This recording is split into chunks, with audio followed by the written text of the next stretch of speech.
Hello friends, कैसे हैं आप सभी। और एक बार फिर आपका दोस्त आया है एक नई वीडियो लेके। और इस वीडियो में कुछ धमाकेदार होने वाला है। जी हाँ दोस्तों, इस वीडियो में हम पहाड़ी जो घराट होता है उसको कैसे ठीक किया जाता है इसको देखेंगे। और क्योंकि लॉन्ग टाइम से चल के इसके जो पत्थर होते हैं आपस में घिस जाते हैं, इससे पिसाई भी कम हो जाती है। तो इसे कैसे ठीक किया जाता है इसी वीडियो में मैं आपको बताऊंगा। और हमारे साथ एक बहुत नामी मिस्त्री जी हैं जो इनके बहुत जानकार हैं।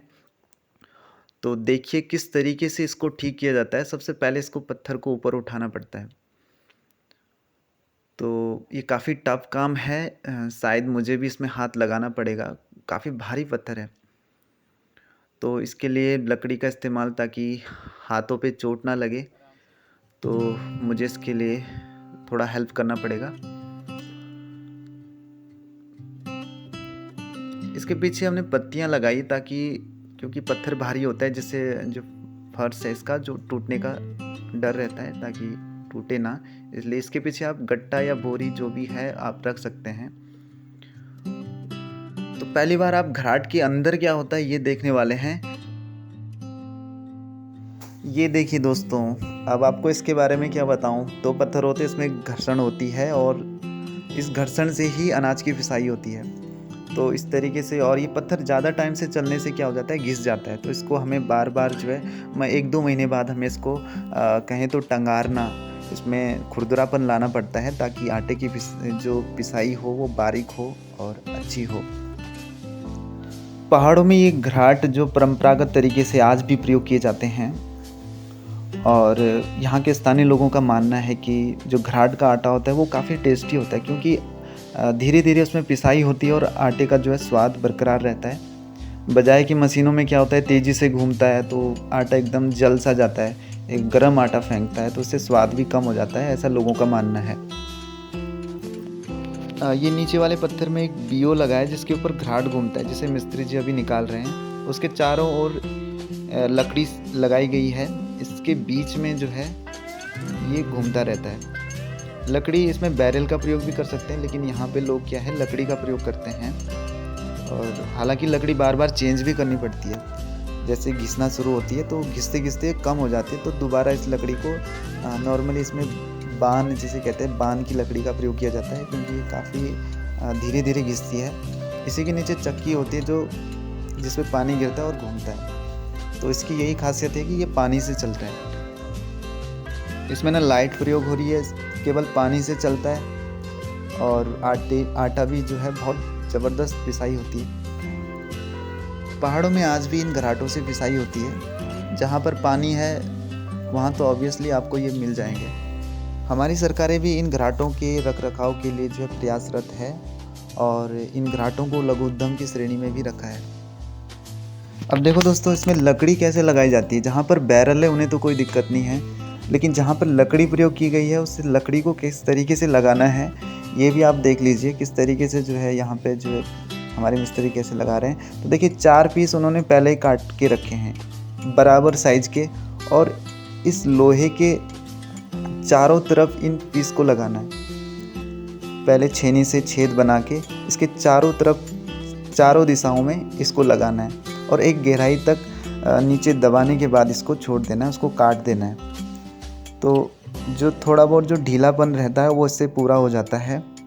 पर ध्यान रहे कि इसको चारों दिशाओं में ही लगाना है, और बराबर साइज की 4 लकड़ियाँ जो काट के रखी है इस तरीके से काट के रखनी है। तो ये काफ़ी छोटी छोटी बातें हैं, तो इस तरीके से आप खुद भी इसको बना सकते हैं।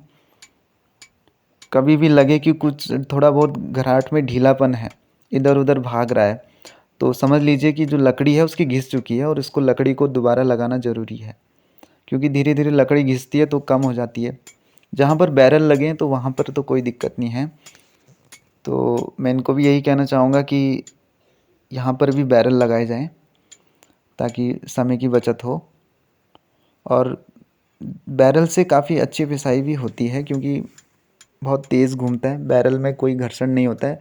नॉर्मली जब घर्षण, जहाँ पर घर्षण नहीं होता है तो वहाँ पर बहुत तेज़ घूमता है। इसमें ग्रीस का प्रयोग भी कर सकते हैं, लेकिन यहाँ पे लोग ग्रीस का भी प्रयोग नहीं करते हैं। कहते हैं कि लकड़ी में जो है घिस घिस के ऑटोमेटिक ही जो है उसमें जो है फिसलन आ जाती है। और सबसे ज़रूरी बात है कि पानी, जहाँ पर पानी ज़्यादा है वहाँ तो कोई ज़रूरत ही नहीं, क्योंकि वाटर तो अल्टीमेट फ़ोर्स है। जहाँ वाटर से इतने बड़े-बड़े टरबाइन घूमते हैं, तो इस छोटा-सा घराट क्या है उसके आगे। तो इस तरीके से जो है इसको काट दिया जाता है और ये एक काम हमारा लगभग पूरा हो गया है। ये मैं पहली बार देख रहा हूँ दोस्तों, और मुझे बहुत मज़ा आ रहा है किस तरीके से जो है ये एक जो हमारे घराट है उनके बीच में कैसे खुरदुरापन लाया जाता है, उसमें लकड़ी कैसे फिट की जाती है, तो काफ़ी मज़ा आ रहा है देख के। और हमारे मिस्त्री जी का कहना है कि ये जो घराट है यहाँ 6-7 गाँव से लोग जो है अनाज पीसने आते हैं, और उनका कहना है कि यहाँ का पिसा हुआ आटा काफ़ी अच्छा होता है। होगा भी क्यों नहीं, मिस्त्री जी अपने आप ही ज़बरदस्त हैं, काफ़ी जानकार हैं वो, बनाते रहते हैं इन घराटों को और इनके रखरखाव भी करते रहते हैं, इनका यही काम है।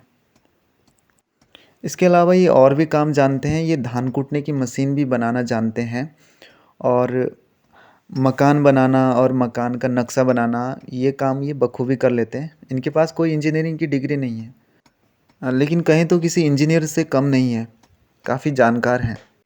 चलो एक काम कंप्लीट हो गया, अब बस इसको खुरदुरा बनाना है। इसके लिए हमारे पास औजार हैं, उससे कैसे बनाते हैं अभी थोड़ी देर में दिखाता हूँ।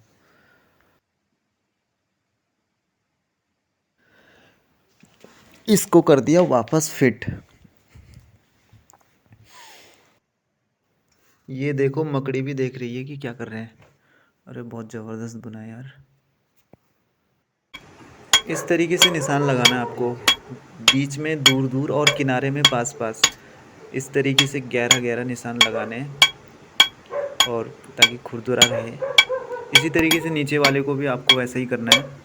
तो एक दुकान से दूँगी सामान खरीदना, सब रकम लगा लेके गिरवी करके इकट्ठा कर रखा हुआ।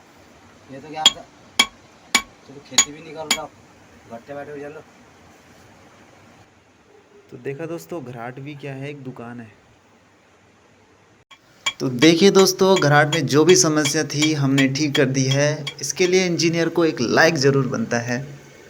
अब देखिए हमारा घराट एकदम ज़बरदस्त बन गया है, और अब मैं कल आऊँगा अनाज पीसने। तब तक के लिए बाय बाय टाटा।